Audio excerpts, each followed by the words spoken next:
할렐루야. 이날도 주님의 말씀이 우리에게 새 힘과 새 결단 주시기를 간절히 축원합니다. 명절 연휴 가운데서도 이렇게 예배 자리에 함께 해주셔서 감사합니다. 오늘은 광야를 기억하라 라는 제목으로 함께 은혜를 나누기를 원합니다. 광야를 기억하라. 바둑기사들이 가끔 혼자서 바둑을 두를 때가 있습니다. 보통은 상대가 함께 바둑을 대결을 하잖아요. 근데 기사들이 혼자 바둑을 둘 때가 있습니다. 바둑을 모르는 사람들은 의아하게 생각하실 수도 있지만 이것을 복기라고 말합니다. 복기. 어떤 승부가 있은 다음에 승자와 패자가 생기죠. 이미 끝난 승부를 다시금 이 바둑판 위에서 재현을 해보는 겁니다.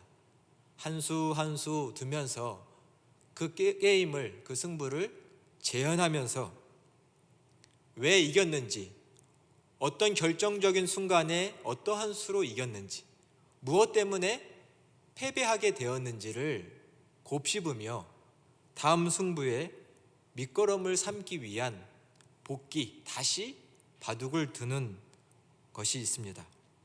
또 어떨 때는 바둑의 명인들의 명승부를 기억하기 위해서도 이런 복기를 한다고 합니다. 보통 바둑을 두면 이 바둑판 위에 400수 정도를 평균적으로 둔다고 합니다. 400수. 한 수 한 수를 두고 그 착점을 정확히 기억해야 되는데 이 프로기사들은 이 복기를 하는 일을 그리 어렵지 않게 여긴다고 합니다. 심지어는 명승부 같은 것들은 10년 동안이나 오랫동안 기억하면서 그 승부를 복기한다고 합니다. 대단하죠. 400수를 어떻게 기억할 수 있을까요? 궁금한 기자가 프로기사들에게 물었답니다. 어떻게 그 많은 돌들을 하나도 잃어버리지 않고 다 기억하고 제자리에 둘 수 있습니까? 그랬더니 오히려 본인들은 어렵지 않다는 식으로 이렇게 말을 했다고 합니다.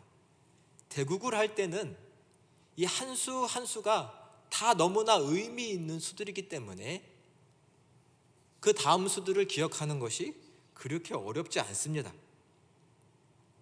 오히려 첫 수만, 첫 자리만 잘 기억한다면 그 다음 이어지는 수들은 다 따라오게 돼 있습니다. 인생도 마찬가지인 것 같습니다. 한순간 한순간이 다 이어져 의미 있게 되어 있죠. 인생의 어느 한순간, 혹 내가 기억하고 싶지 않은 순간이라 할지라도 그 순간이, 그 시간들이 지금의 나를 만들었다는 것을 기억해야 합니다. 과거의 순간들이 모여 오늘의 나가 된 것이죠. 과거의 나를 바르게 기억하고 붙잡을 때 미래가 더 밝은 의미 있는 미래가 열릴 것입니다. 우리가 종종 그런 말을 합니다. 개구리가 올챙이 쪽을 기억 못한다라고 하죠. 우리가 지난 시간들을, 내가 살아온 그 과거들을 바르게 돌아볼 때 우리의 삶은 밝은 미래로 한 걸음 더 나아가게 될 것이라고 생각됩니다. 살다 보면 인생에 큰 전환기가 있습니다. 하나를 잘 마무리하고 또 하나를 새롭게 시작하는 어떤 경계선상에 서 있을 때가 많이 있죠. 대학 입시를 치르고 입학을 앞두고 있습니다. 열심히 입사를 준비하고 곧 취업을 앞두고 있습니다. 또한 회사에서 열심히 일했는데 그러다 보니 간부나 중역을 맡게 되는 그런 때도 있습니다. 지금껏 혼자 살다가 이제는 짝꿍을 만나서 가정을 이루어야 할 때가 왔습니다. 이런 중요한 때 삶의 전환기가 우리에게는 있지요. 오늘 성서의 말씀에도 이스라엘 백성들이 이런 중요한 전환기에 놓여져 있습니다. 신명기서는 출애굽한 이스라엘 백성들이 40년간 광야 생활을 하다가, 유랑 생활을 하다가 드디어 약속의 땅 앞에 서서 그 땅을 들어가기 바로 직전에 하나님께서 주신 말씀이 바로 이 신명기서입니다. 그곳에서 어떻게 하나님을 섬겨야 할지, 하나님의 종 모세는 마지막 유언처럼 이 신명기의 말씀을 이 모압 평지 앞에 있는 백성들에게 전하고 있습니다. 이들은 곧 요단강을 건너 저 약속의 땅으로 들어갈 것인데 이 모세는 그 땅에는 들어갈 수 없습니다. 유언과 같은, 그러나 그들에게는 생명과 같은 매우 중요한 말씀이 오늘 신명기서입니다. 오늘의 본문인 11절의 말씀을 먼저 같이 한번 봉독하도록 하겠습니다. 11절 말씀입니다. 내가 오늘 내게 명하는 여호와의 명령과 법도와 규례를 지키지 아니하고 내 하나님 여호와를 잊어버리지 않도록 삼갈지어다. 아멘. 말씀해 보니 삼가라, 주의하라, 조심할 것을 말씀합니다. 무엇이라고 말씀하네요? 명령과 법도와 규례를 지키지 않고 하나님을 잊어버릴까 걱정한다. 조심해라 라고 말씀합니다. 하나님의 말씀을 지키지 않는 것, 이것은 곧 하나님을 잊어버리고 내 마음대로 살겠다는 것과 똑같습니다. 근데 지금 말씀하시기를 너희가 그렇게 될 수 있으니 조심해라 라고 말씀하시는 거죠. 아니, 이스라엘 백성들이 지금 40년 동안 광야에서 살아남았습니다. 누구나 가면 다 광야에서 죽을 수밖에 없는 건데 40년이란 긴 세월 동안 하나님의 은혜와 도우심으로 살아남았는데 이 백성들이 하나님을 떠나서 금세 하나님을 잊을까요? 그러나 하나님께서는 마치 미래를 보시는 것처럼, 인간이란 존재가 어떤 존재인 걸 너무나 잘 아신다는 것처럼 이 백성들 앞에 너희가 하나님을 잊어버리지 않도록, 떠나지 않도록 조심하라고 경고하고 계십니다. 오늘 우리의 삶을 돌아보며 다시금 이 말씀을 마음에 새기기를 소망합니다. 나는 교회를 다니니까, 또 가끔은 주일을 빼먹기도 하지만 그래도 이 정도면 주일을 잘 지키니까, 또 교회에서 이 모양 저 모양으로 봉사도 하고 있으니까 오늘의 말씀, 내가 하나님을 잊어버릴 가능성은 없겠지, 그렇게 생각이 드실 수도 있지만 정말 이스라엘 백성들에게 하나님을 잊어버리지 않도록 조심하라고 하는 이 말씀을 오늘 우리에게 주시는 말씀으로 한번 받으며 은혜를 나누기를 원합니다. 사람은 변화된 환경에 잘 영향을 받습니다. 쉽게 영향을 받지요. 본질적인 것, 중요한 것이 바뀌지 않고 변두리적인 것, 본질적이지 않은 것을 바뀌는 것을 우리는 적응한다라고 하며 긍정적이라고 말할 수 있습니다. 하지만 중요한 것은 본질적인 것이 변질되는 것이고, 삶에 어떤 지탱하는 이 축이 흔들려서 뿌리채 뽑힌다면 이것은 문제라고 말할 수 있습니다. 그리스도인들에게 이 신앙과 하나님의 말씀을 지켜 살아가는 것은 분명 본질적인 것이라고 할 수 있죠. 그렇게 고백하시죠. 하나님을 신앙한다는 것, 믿는다는 것은 내 삶의 중심에 놓여 있는 것입니다. 그러나 이 자리를 떠나는 것은 우리에게 매우 큰 문제라고 할 수 있습니다. 이런 일이 우리에게 일어날 수 있을까요? 오늘 본문인 12절부터 14절을 자막을 통해서 한번 같이 봉독을 하도록 하겠습니다. 내가 먹어서 배부르고 아름다운 집을 짓고 거주하게 되며 또 내 소와 양이 번성하며 내 은금이 증식하며 내 소유가 다 풍부하게 될 때에 내 마음이 교만하여 내 하나님 여호와를 잊어버릴까 염려하노라. 아멘. 하나님이 이스라엘 백성과 우리가 마음이 교만해서 하나님을 떠날까 걱정하고 염려한다고 오늘 말씀에 분명히 말씀하십니다. 너희가 교만하게 될까 봐 내가 걱정하고 있다, 아버지의 마음으로 오늘 말씀하고 계십니다. 원인은 딱 한 가지입니다.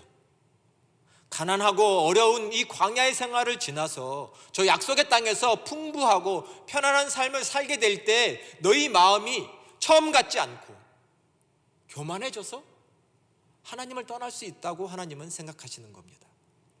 물질적으로 풍요해지자, 삶이 안락해지자 하나님을 떠나버리고 하나님 없이 살 수 있는 사람이 될 수 있다고 하나님이 오늘 말씀하시는 것입니다. 문제는 바로 이겁니다. 부요해지는 것, 풍부해지는 것. 이것을 네 가지로 방금 읽은 말씀에서 하나님께서 자세히 설명을 하십니다. 첫 번째는 너희가 배부르게 된다라고 말씀합니다. 배부르게 된다. 광야라는 곳은 먹을 것을 구하기 어려운 곳이죠. 물을 찾기도 어렵습니다. 또 이스라엘 백성들은 광야에서 그냥 한 곳에 오래 정박을 해서 오래 사는 것이 아니라 하나님이 이동하라 하시면 또 이동하고 또 옮겨라 하면 또 이동하는 계속 유랑 생활을 40년 동안 해야 했습니다. 그러니 농사를 지을 수도 없고 소나 양을 제대로 키울 수도 없지요. 먹을 것이 얼마나 없었던지 이 이스라엘 백성들이 하나님을 향해 원망을 했습니다. 모세를 죽이려고 했습니다. 물도 없고 먹을 것도 없는데 이 광야에서 어찌란 말이냐, 우리가 이 메마른 곳에서 죽으라는 말이냐, 하나님을 원망하고 반란을 일으켰죠. 그때 하나님께서 이 이스라엘 백성들에게 주신 양식이 뭔가요? 만나입니다. 만나라는 것을 성서 표현대로 하면 그들이 밤을 지내며 잠든 사이에 이 만나라는 것이 이슬처럼 비처럼 땅에 내려서 작은 알갱이들이 땅에 생겼다고 했습니다. 하얗고 작은 알갱이들. 그것을 먹어보니 꿀 섞은 과자의 맛과도 같다고 출애굽기 16장에는 써 있습니다. 이 만나를 이스라엘 백성들이 아침이면 나가서 거둬들여야 했습니다. 하나하나씩 줍는 것이죠. 좀 수고로운 일일 수 있습니다.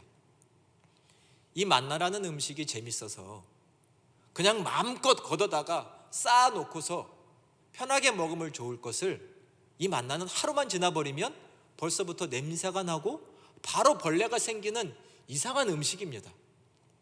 그래서 많이 거둘 수도 없습니다. 매일 식구가 먹을 수 있는 하루치의 양을 아침마다 나가서 거둬야 합니다. 또 재미난 것이 해가 떠서 뜨거워지면 벌써 이 만나라는 것이 싹 사라져 없어져 버리고 맙니다. 그러니 아침 일찍 나가서 부지런히 이 만나라는 것을 거둬들여야 합니다. 이 만나라는 것을 하나님이 주식으로 주셨죠. 분명 아무것도 먹을 수 없는 이 광야에서 그래도 그들이 먹을 수 있도록 만나를 주신 것은 하나님의 은혜가 분명하지만, 여러분 한번 이스라엘 백성이다 생각하고 생각해 보시겠어요? 매일 나가서 이 조그만 덩어리를 주워다 먹어야 됩니다. 달달할 수도 있지만 이것을 매일 먹어야 되는데 엄청 맛있을까요? 정말 배가 터지도록 먹고 싶을 만큼 맛있을까요? 저는 그랬을 것 같지는 않습니다. 이 광야에서 살아남아야 하니까 매일 가서 주워다 먹는 거죠. 어쩌면 이스라엘 백성들은 이 만나를 먹으면서 언제나 이 광야 생활이 끝날까, 더 맛있는 거 먹고 싶다, 정말 고기도 실컷 먹고 싶다, 과일도 실컷 먹고 싶다, 심지어는 포도주와 같은 맛난 음료수들도 먹고 싶다, 이런 생각들이 들었겠죠. 사람에게, 인간에게 이 식욕이라는 것이 얼마나 강한지 여러분이 다 경험해서 아시죠? 제가 옛날에 친구 이야기가 기억이 납니다. 요즘 군대에서는 그런 일이 별로 없지만 제 친구가 군대 가서 누가 선임이 새우깡 2개를 줬대요. 새우깡 뭔지 아시죠? 근데 이것을 아무 데서 먹을 수가 없어가지고 어떻게 먹었냐면 모포를 뒤집어 쓰고 밤에 입에다가 새우깡 2개를 넣어놓고 녹여 먹었답니다. 소리가 나면 안 되니까. 근데 그렇게 그 새우깡이 먹고 싶더래요. 그리고 몰래 먹었답니다. 아무도 안 주고. 2개인데. 이렇게 인간이 작은 거라도 먹고 싶은 마음이 강합니다. 매일 만나를 주워 먹어야 하는 사람들이 언제건 이 광야의 생활이 끝나서 우리는 더 맛있는 거를 먹을 수 있을까 생각하지 않았을까요? 그러한 그들이 약속의 땅에 들어가면 물이 넘치는 땅에서 과일과 곡식이 풍성하고 또 곡식을 키우고 목축을 해서 맛난 살찐 음식도 먹을 수 있습니다. 배불리 먹을 수 있는 것이 이제 곧 들어가는 약속의 땅입니다. 너희가 그곳에 들어가서 배불리 먹는다면 나를 잊어버릴지 모른다라고 하나님이 경고하십니다. 예나 지금이나 배부른 나라나 민족은 하나님을 잘 찾지 않습니다. 한국이 40년, 50년 전만 해도 지금보다 살지 못할 때 많은 사람들이 교회에 와서 기도하고 부르짖으며 하나님께 도와달라고 매달렸는데, 이 나라가 조금 잘 살다 보니까 이제는 교회에 와서 하나님께 전심으로 간절히 부르짖는 사람들이 별로 없습니다. 배부름의 사람들은 하나님을 잘 찾지 않습니다. 하나님이 잘 아시죠. 또 12절에 보니 너희가 아름다운 집을 짓고 살 거다, 그런데 그때 되면 나를 잊어버릴지 모른다라고 하나님이 또 말씀하십니다. 광야의 천막집이 아닙니다. 여러분 천막집 한번 생각해 보세요. 텐트인데요, 이 천막집이 뭐 얼마나 햇빛을 가려주면 가리겠습니까? 그늘을 만들어 주겠지만 더위를 막으면 얼마나 막고 밤새 사막의 추위를 막으면 얼마나 막을 수 있을까요? 그저 센 바람 정도 막아주는 겁니다. 천막집 맨날 폈다가 접었다가 해야 되는 수고로운 집입니다. 광야에서 천막을 짓고 살 수밖에 없지만 하나님은 그들을 위해서 성서에 보니 하나님께서 하늘에는 구름 기둥을 또 땅에는 밤에는 불 기둥을 세워서 그들이 더위에 때로는 추위에 죽지 않도록 보살피셨다라는 말씀도 있습니다. 하나님의 돌보심이죠. 여러분 가끔 집에 옛날 집에 사는 분들이 있죠. 옛날 집에 살면 외풍이 심해가지고 벽이 얇고 단열재가 얇으니까 추우니까 겨울에 잠이 잘 안 옵니다. 하물며 천막집은 얼마나 밤에 추울까요? 그러니 이 하나님의 불기둥이 낮에는 뜨거운 태양볕에 하나님의 구름 기둥이 너무나 절실한 겁니다. 이것이 없으면 안 됩니다. 하나님의 도우심이 없이는 살아날 수가 없는 곳이 이 광야입니다. 천막집을 사는 사람들은 하나님의 도우심이 너무나 절실합니다.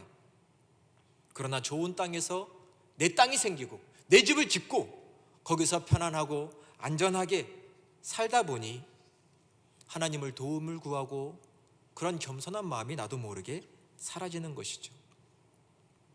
여러분 건물 옥탑방에서 살아보신 적 있으세요? 전 살아본 적이 있는데 옥탑방은 정말 여름엔 더위와 싸우고 겨울엔 추위와 싸워야 합니다.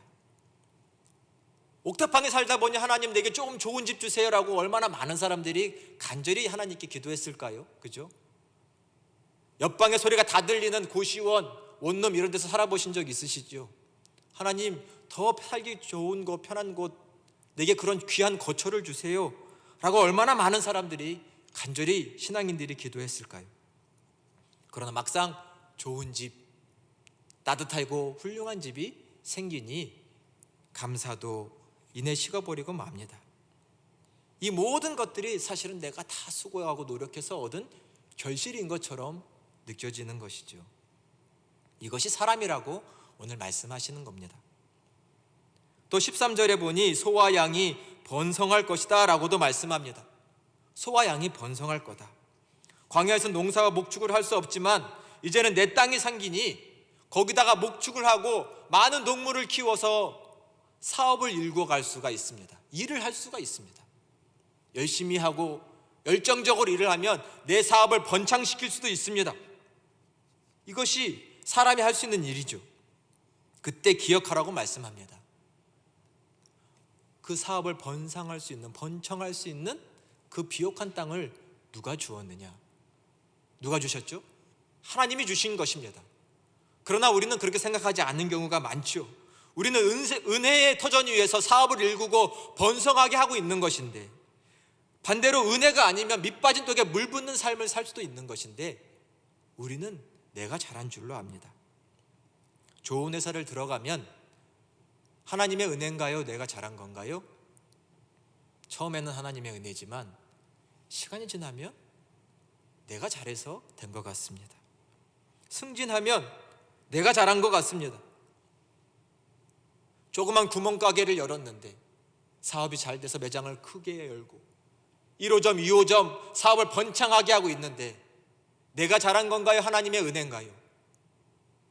그러나 사람의 마음이 교만해지면 다 내가 잘한 거라고 생각합니다. 내 힘과 내 능력으로 여기까지 왔다라고 자랑하며 에베네셀의 하나님, 여기까지 이 순간까지 도우신 하나님을 고백하지 못하는 것이 사람입니다. 그것을 하나님께서 아시기 때문에 너희가 하나님을 잊어버리지 않도록 주의해야 한다고 말씀합니다. 네 번째로는 은금이 증식될 때 너희 돈이 모여지고 착착 차곡차곡 쌓일 때 하나님을 잊지 않도록 조심하라라고 말씀합니다. 돈이라는 게 참 무섭다고들 말하지요. 정말 그렇다고 생각됩니다. 돈이 무섭습니다. 돈이 있으면 사람이 교만해집니다. 돈이면 다 돼. 말로는 못 뱉지만 이 마음속으로는 그런 생각을 할 수 있습니다. 돈이면 다 돼. 그래서 돈 버는 거 아닐까요? 자, 오늘의 본문인 17절을 함께 봉독하도록 하겠습니다. 17절 말씀입니다. 그러나 내가 마음에 이르기를 내 능력과 내 손의 힘으로 내가 이 재물을 얻었다 말할 것이라. 아멘. 내 능력과 내 손의 힘으로 내가 이 재물을 다 얻었다 라고 말할 거다. 너희가 이스라엘 백성만이 아니라 우리도 그렇게 말할 수 있다라고 하나님은 말씀하십니다. 내가 모은 재산, 돈, 이 모든 것 사실은 내가 다 했다. 내가 얼마나 수고한지 알아? 내가 얼마나 피땀 흘리면서 여기까지 왔는지 알아? 라고 말하며 은혜를 베푸시고 나를 도우셨던 하나님을 잊어버린다는 것입니다. 다 내가 잘나서 여기까지 왔지. 저 가난한 사람들 사실은 열심히 안 살아서 그렇고 다 못나서 저래. 이런 마음이 마음 깊숙한 곳에 자리 잡을지 모르니 너희는 조심하라라고 말씀하시는 것입니다. 우리에게 하나님이 주신 많은 풍부한 물질이 있다면 그것은 하나님의 은혜요, 베풀어 주신 복이요, 또 그것을 잘 사용하라고 주신 것입니다. 하나님께서 우리에게 은혜로 주신 것들, 복으로 주신 것들을 기억해야 합니다. 물론 오해하지는 마십시오. 모든 부자가, 모든 풍부함이 다 하나님께로부터 온 것은 아닐 수 있습니다. 어떤 사람은 남의 것을 빼앗고 착취해서도 부자가 되지요. 그런 것을 말하는 것은 아닙니다만 하나님이 사랑하는 자녀들에게 주신 이 복을 받을 때에, 양과 소가 늘어나고 집이 좋아지고 돈이 생길 때에 내 힘과 능력으로 얻었다 말할 것이 아니다 라고 말씀합니다. 잊지 말아라. 하나님이 너에게 허락해 주신 복이다. 너희는 광야 생활을 했던 자들이다 라고 말씀합니다. 오늘의 본문 앞절에 있는 2절의 말씀, 우리 함께 자막을 통해서 봉독하겠습니다. 2절의 말씀입니다. 내 하나님 여호와께서 이 40년 동안에 내게 광야의 길을 걷게 하신 것을 기억하라. 이는 너를 낮추시며 너를 시험하사 내 마음이 어떠한지 그 명령을 지키는지 지키지 않는지를 알게 하려 하심이라. 아멘. 말씀에 분명히 써 있죠. 너희로 하여금 이 40년 동안 광야의 길을 걷게 하신 하나님의 뜻을 기억해라. 왜 이런 고생길을 40년 동안이나 너희 부모와 자식이, 손자가 함께 이 고생길을 걷게 하셨는지를 기억해라. 그것은 너희가 너희 마음을 낮추사. 낮은 마음은 뭘까요? 하나님을 따라가는 마음이죠. 한 분 하나님만을 섬기고 한 분 하나님만을 믿고 따라가도록 하시려고 하는 하나님의 계획이었는데 이것을 잊어버리고 약속의 땅, 풍부한 땅에 가서 하나님 없는 것처럼 살지 않도록 하라는 것입니다. 너의 마음을 낮추사 하나님의 말씀을 지키는지 지키지 않는지.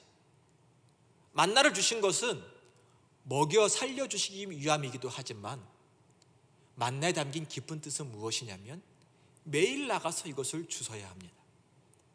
말씀을 따라. 인간이라면 매일 죽고 싶지 않고 수고롭지 않지만 하나님은 매일 나가서 주서라. 매일 나가서 하나님의 은혜를 확인해라. 내가 너희와 이 순간 매일매일 이 광야에서 함께 한다는 것을 보고 기억하라는 뜻입니다. 하나님은 우리가 그 말씀을 지키는지 안 지키는지를 확인하고 그러한 자로 우리를 단련하고 훈련시키기를 원하셨던 것입니다. 겸손한 자, 하나님의 말씀이 아니고선 살아남을 수 없는 자라는 것을 우리에게 알려주시는 것이죠. 광야는 은총의 시간이었습니다. 광야가 있었기 때문에 약속의 땅에 들어가 이 복을 누릴 수 있는 것이죠. 반대로 이 광야를 기억하지 않는다면, 그 하나님의 은혜를 기억하지 않는다면 이 약속의 땅에서의 복은 곧 날아가 버리게 될 것입니다. 우리가 어떠한 과거, 어떠한 때를 지나왔는지 잊어서는 안 될 것입니다. 옛날 어느 나라에 검소한 한 관료가 있었습니다. 워낙 가난한 집안에서 태어났고 하지만 열심히 공부해서 그래도 벼슬길에 오르게 됐습니다.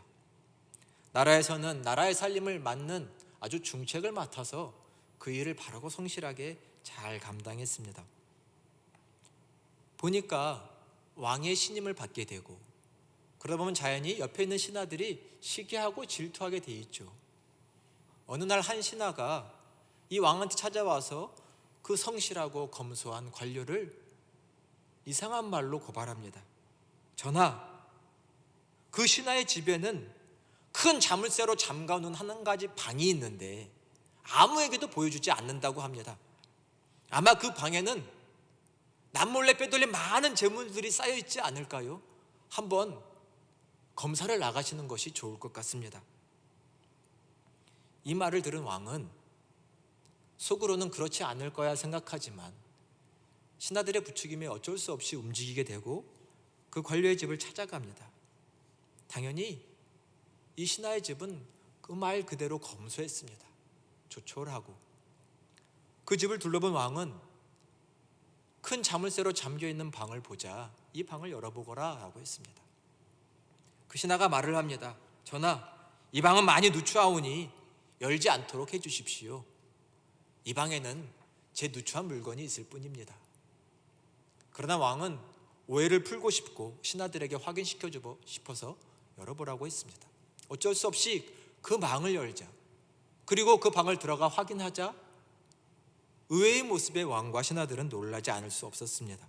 보니 조그마한 상에 자기가 가난했던 시절에 입었던 허름하고 낡은 옷 한 벌이 잘 개어서 얹어져 있었던 것입니다. 왕이 물었습니다. 이것이 무슨 뜻이냐? 그래서 신하가 말을 합니다. 제가 벼슬자리에 올라서 참 지금은 행복하고 편안하게 지내고 있습니다만 가끔 제 마음 안에 헛된 생각이 들어옵니다.